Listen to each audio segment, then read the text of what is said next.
Entrenamiento del 20 de marzo del 2024. La primera parte del entrenamiento fue en la mañana, tipo 5 y algo de la mañana. Y al final entrené también en la tarde.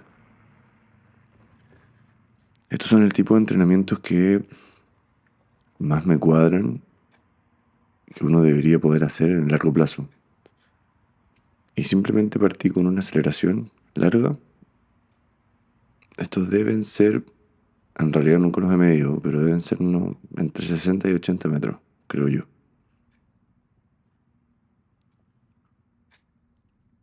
Y este día en realidad lo que yo quería hacer era velocidad máxima. ¿Se acuerdan? Ayer hice, el día anterior a este, había hecho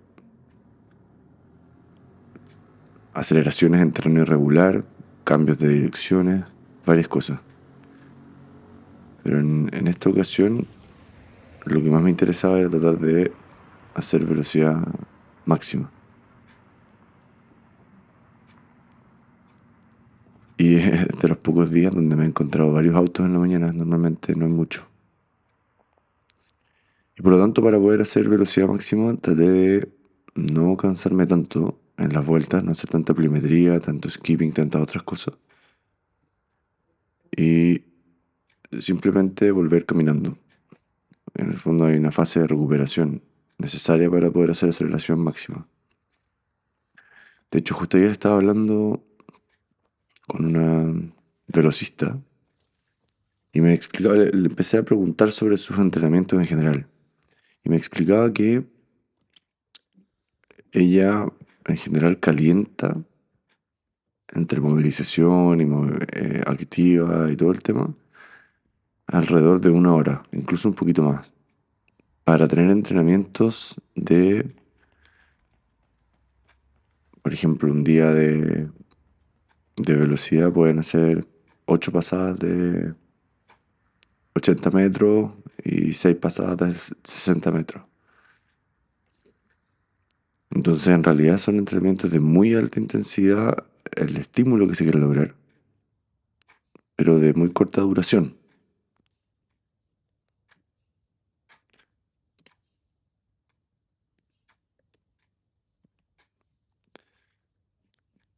Y eso me cuadra mucho con la idea de estimular los músculos y el sistema nervioso de aquella forma que te permita reaccionar lo más rápido posible. Cuadra mucho con lo que hablaba de esta lógica evolutiva. Pero, y yo le conté a ella cómo estaba haciendo yo mis entrenamientos. Pero claro, lo que a mí no me termina de cuadrar simplemente es necesitar tanto tiempo para calentar. Porque significa que tu musculatura, tu cuerpo no está preparado para reaccionar rápido ante una amenaza. Y yo creo que eso es clave. Uno tiene que poder reaccionar rápido ante una amenaza. Eso es como reaccionan todos los animales en la naturaleza. Incluso si es que están durmiendo de repente. Entonces mi idea es poder acercar mi cuerpo de a poco a eso mismo. Porque yo también vengo de un entrenamiento de larga, o sea, durante gran parte de mi vida, que necesité mucho calentamiento para atreverme a llegar a trabajar a velocidad máxima.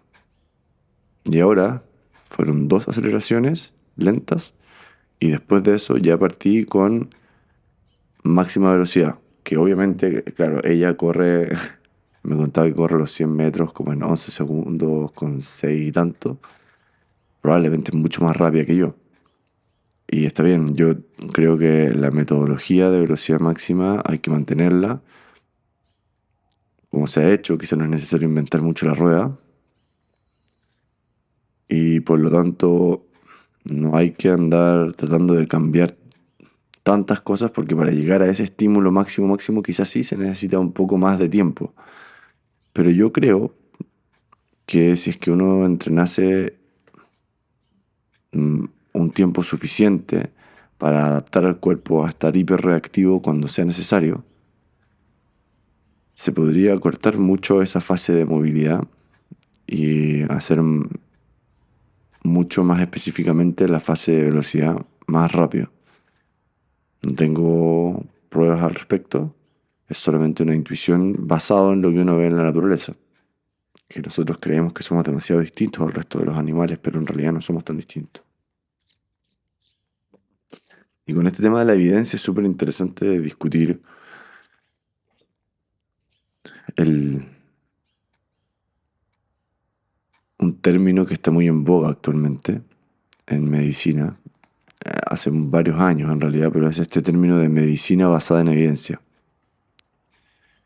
Y la medicina basada en evidencia consiste en la idea de que nosotros podemos encontrar en la literatura científica las respuestas a nuestras preguntas y por lo tanto la forma de manejar las patologías de nuestros pacientes. Y si bien eso es mucho mejor que simplemente disparar al aire o disparar al azar, tiene un problema lógico fundamental, que es solamente vas a encontrar lo que alguien más ha escrito. Y por lo tanto todo aquello que esté fuera de lo que alguien más ha escrito, que sí, es verdad, se ha escrito mucho de muchos temas, estás completamente en blanco con respecto a sus respuestas. Y por otro lado tiene todo el problema de quién financia los estudios, por qué se financian ciertos estudios. Obviamente la mayoría de los estudios son financiados por farmacéuticas o en base a plata de conglomerados. Y eso significa, sin duda, que van a estudiar aquellas cosas que les pueden generar un rédito a largo plazo. Hay muy poca investigación realmente privada en el sentido de financiamiento de alguien que no tiene un motivo de venta posterior. Y hay mucha evidencia de que esto altera completamente los resultados de todo tipo de estudios. Todos recordamos lo que ocurrió con el tabaco en su momento, donde efectivamente habían incluso marcas que promocionaban, como se hace con la pasta de dientes actualmente, que 9 de cada 10 doctores fuman X. Y eso sin duda sigue ocurriendo, solamente que la táctica ha evolucionado mucho más sutilmente. Y por lo tanto tenemos diversos medicamentos que han pasado fases de estudio avanzadas, se han llevado al mercado y después han tenido que ser retractados porque no cumplían con los estándares de seguridad mínimos y muchas veces provocaban más daño que beneficio. Y esto sigue ocurriendo. Y si uno se remite a esta lógica evolutiva, en realidad es súper difícil creer que vamos a solucionar muchos problemas simplemente tomando un compuesto químico. Especialmente cuando este compuesto químico es algo artificial y al que no estuviésemos expuestos si no fuera por el avance tecnológico actual. Es difícil muchas veces aceptar este tipo de lógica porque tenemos en mente que la ciencia médica es muy similar en términos de resultados a lo que es la ciencia matemática o la ciencia física, que son ciencias mucho más exactas, a pesar de que también tenemos un error de concepto con esa ciencia, pensando que tienen esta capacidad casi absoluta de generar un resultado que en el tiempo es inequívoco. ¿A qué me refiero con esto? descubrimos que existe la gravedad y creemos que la gravedad es un número fijo, exacto, que nunca se altera. Y en realidad la gravedad sí se altera y las distancias se alteran en el tiempo. El espacio no es fijo y eso es súper interesante. Hay un científico que se dedica mucho a esto. Incluso a medir tiempos y cosas que a nosotros nos parecen completamente fijas, pero cuando uno las mide bajo ciertos parámetros, van variando. Bueno, después de esa gravedad empiezan los conceptos de relatividad de Einstein, son como los grandes avances. Y ahora estamos con todo este mundo de la física cuántica, que claro, todo parece mucho más exacto y para alguien que no ha estudiado esto y que no se mete mucho en este tema, pareciera que es una verdad escrita en piedra y en realidad no lo es. Bueno, en medicina es mucho peor, es mucho más difícil generar hipótesis que sean realmente verificables porque involucra estudios con humanos. En cambio, en física los estudios pueden ser con objetos o con otras cosas, con luz, con ondas electromagnéticas, astronomía. Entonces hay muchas variables que en realidad no son tan estudiables porque no solamente es muy difícil conseguir sujetos humanos suficientes para hacer un estudio, que además se adhieran a los estudios de forma adecuada, que no se salgan del estudio por X razón, porque en realidad uno se puede cambiar de casa, se puede ir de un lugar a otro, puede haber terminado una relación y no querer seguir asistiendo a un estudio porque se siente mal de la cabeza, se puede enfermar, le pueden pasar 200 cosas que pueden alterar completamente el resultado de los estudios. Y eso es lo que los hace tan difíciles de realmente considerar como evidencia absoluta. Y por eso están saliendo constantemente estos estudios que se contradicen entre sí. Y tenemos toda esta lógica de, bueno, el azúcar no es el causante de los problemas cardiovasculares, es la grasa. No, no es la grasa, es el colesterol. Y después parece que el colesterol no es tampoco. Y tampoco es la grasa. Y quizás sí es el azúcar. Y depende de donde uno busque, empieza a encontrar evidencia para ambos lados. Tanto de que es uno o como que es otro. Y lo que pasa es que la mayoría de la gente se rige por titulares escritos por periodistas cuya misión es generar clics, es generar contenido que sea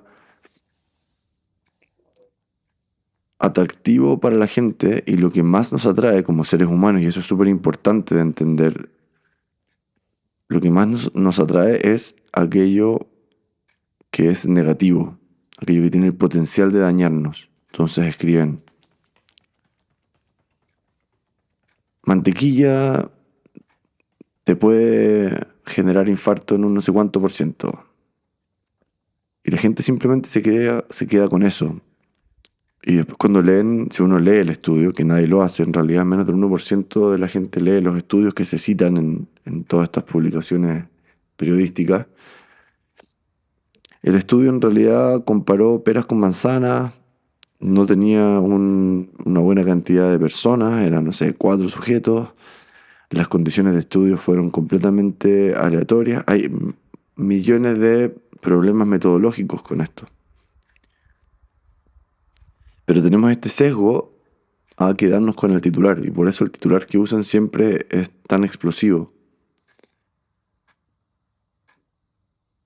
Y ahí es donde uno entra en todo este tema medio conspiranoico, que uno puede decirle, entre conspiracionista y paranoico. Y uno puede seguir hacia atrás quién financia las cosas y en realidad entender mucho de lo que ocurre. Y claro, si es que uno en cualquier otra área tiende a usar esta misma lógica para criticar, en general todo el mundo lo acepta. Por ejemplo, si es que uno aparece una ley que beneficia directamente a un grupo económico, no sé, una ley de minería que genera ciertos beneficios que van completamente contra la libre competencia y que beneficia efectivamente a ciertas personas, o en lo mismo, no sé, una ley de pesca o lo que sea, nadie se escandaliza ni cuestiona mucho que, claro, esta ley probablemente tuvo algún grado de influencia de grupos económicos asociados a esa industria. Y sin embargo, si es que uno plantea lo mismo para estudios asociados a dietas, medicamentos, vacunas o lo que sea, a uno lo tildan de conspiranoico, o de conspirativo, o de paranoico. Y es súper entretenido jugar con esa disociación lógica, porque una vez escuché a alguien, Eric Weinstein, es un estadounidense que es físico matemático, decir lo siguiente: creer en todas las conspiraciones es igual de loco que no creer en ninguna conspiración. Y me cuadró, pero profundamente. Y claro, uno puede creer, no sé, por ejemplo, hay gente que plantea que la Tierra es plana. Ese es un clásico. Y una vez escuché a Joe Rogan decir que en realidad, de todas las conspiraciones, esa es la que más le gustaría que fuera cierta, simplemente por lo chistoso que sería la reacción de la gente si es que realmente se pudiese verificar a ciencia cierta que es así. Y yo en realidad suscribo completamente a eso. Me encantaría que fuera cierta simplemente por lo entretenido que sería el caos que se generaría mentalmente en la población. Pero en realidad no creo que sea cierta.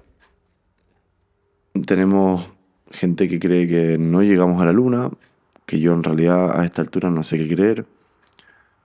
Hay otra, por ejemplo, que es entretenida, hay gente que cree que el petróleo no es un resultado la, de un proceso de degradación de materia orgánica. En el fondo, que no es el resultado de estas capas de sedimento aplastando dinosaurios y plantas y todo lo que había antes, sino que es una sustancia que se produce naturalmente en la Tierra. ¿Por qué? No tengo idea. Y en realidad no tengo la menor idea cómo funciona esto, cuál es la lógica detrás. Una vez leí un poquito al respecto, pero en realidad nunca me metí a entenderlo. Pero más allá de que sea cierto o no, me parece muy interesante el que actualmente cualquiera que plantee algo así tiende a ser desechado por el resto de la sociedad. O sea, su idea, y no solo su idea, sino que el resto de sus ideas tienden a ser eliminadas de, de cualquier discusión.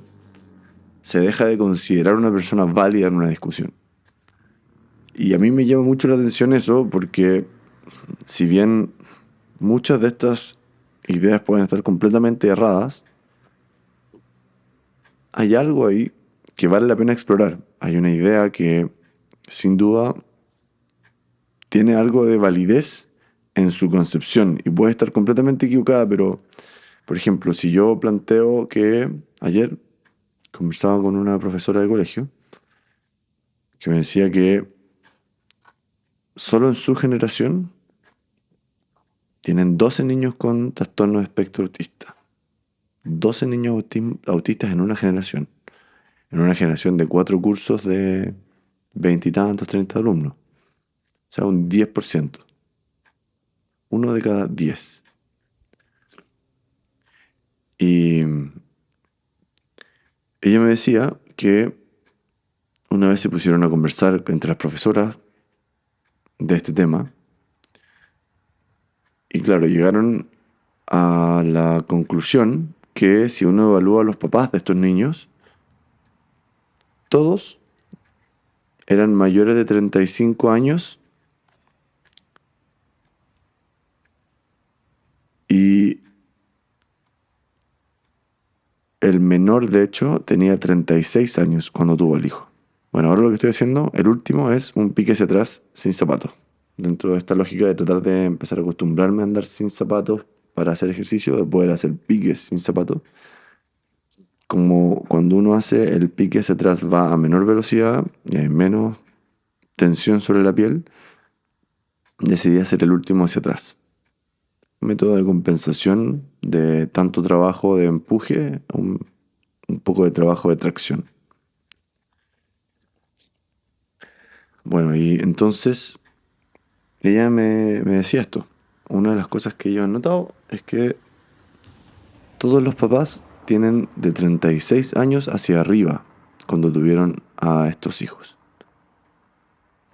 Y si bien puede que esto no tenga nada que ver, o tenga poco que ver, sea un factor muy marginal en realmente generar un niño con una enfermedad de este tipo, es muy interesante esa observación de gente que quizá no es muy versada en ciencia o lo que sea, porque te permite plantear una hipótesis. Y después conversando, también habían conversado con las profesoras, que hay 3 profesoras con trastorno de espectro autista, con hijos con obviamente TEA, no son ellas. Y me decía que en ese caso, las 3 tenían en común que las 3 se habían hecho tratamiento de fertilidad. A pesar de que una se había hecho el tratamiento de fertilidad como a los 24 años, las 3 tenían este antecedente. Siempre que salgo a correr a hacer piques trato de volver con esta caminada en reversa. No siempre lo hago, pero la mayoría de las veces. Bueno, y ambas son formas de plantear hipótesis.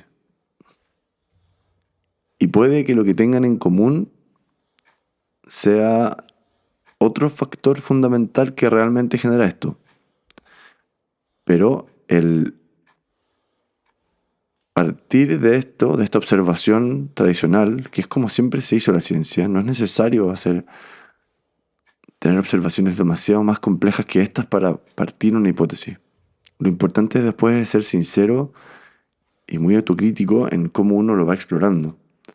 Bueno, y si es que esta hipótesis es real, habría que ir a investigar por qué esas mamás y papás que eran mayores tuvieron hijos con esta enfermedad versus otros papás de la misma edad que no tuvieron este problema. Especialmente si, por ejemplo, estos mismos papás tuvieron otros hijos sin problemas después de haber tenido este. Y así es como se generan las hipótesis en medicina. Y en todo, en realidad, en ciencia. Pero actualmente tenemos esta tendencia a querer generar una hipótesis basado en un mecanismo que conocemos y tratando de comprobarlo. Es como que se invirtió la lógica. Vemos un resultado, encontramos un mecanismo y tratamos de justificarlo. Y es por eso que se tiene tanto estudio contrario en su resultado, que por un lado dicen que sí, por otro lado dicen que no, al mismo tema. Este día, entrené en la tarde también, y esta es la parte de la tarde donde comencé con un ejercicio que es muy difícil en realidad, es súper interesante. Quería probarlo al principio, aunque decidí que quizá debería haberlo hecho al final del entrenamiento. Eso fue parte del experimento de hoy. Y la idea es subir en esta dominada de forma extremadamente controlada para mantenerse arriba, ojalá unos 5 o 10 segundos, y empezar a bajar también en unos 15 a 30 segundos. Que no tenía ningún tipo de cronómetro, así que simplemente los iba contando. Y ahora que estoy viendo la grabación, estoy viendo el timer, pareciera que lo hice como en unos 20 y algo segundos. la bajada. Lo que parece que estaba dentro de mis planes. Y luego hice lo mismo con una flexión. Y me demoré mucho más en la bajada y subida porque es más fácil y por lo tanto puedo contar un poquito más tranquilo.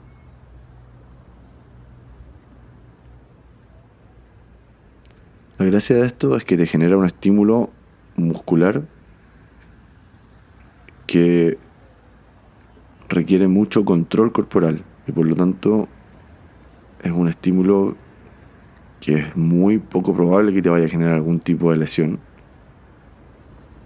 y al mismo tiempo es muy exigente para la musculatura porque no tiene ninguna ayuda del componente elástico. Aquí elimino completamente el componente elástico. Estuve 35 segundos bajando, 5 segundos abajo y ahora estoy empezando a subir lentamente.